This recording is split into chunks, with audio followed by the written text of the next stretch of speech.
TGIF. So, you got a whole week to prepare for the 4th of July. You having a party? You going out? What are you doing? What are you doing with your dog or cat? Okay, this is what it's all about. I want to give you some tips so that you can be prepared and be ready for Friday, Saturday, and Sunday of next week so that your pet doesn't get lost or terribly stressed out where they don't need to be, okay? So first, you want to make sure that our collar or our harness has an up-to-date ID tag on it. Make sure all that information is correct and easily readable.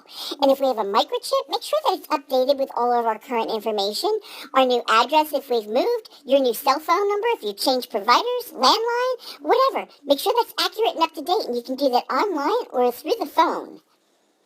If you're having a party, you might consider locking us in a room and putting a little note on the door so that people don't go opening the door. Give us plenty of toys and treats and water in there, and maybe put on a radio for us. If you're not going to keep us in separate rooms, then ask us to please be responsible when opening and closing doors so that we don't get lost. And if we're out in the backyard and everybody's barbecuing, keep us away from the grill and away from charcoal and sparklers and glow sticks, because none of that is good for dogs and cats.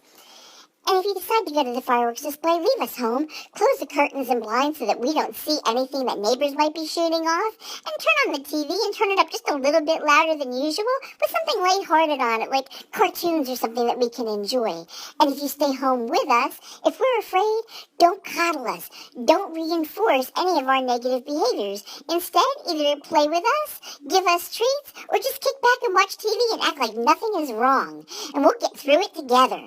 So have a great weekend, and if I think of any more tips, I'll let you know next week. See you Monday.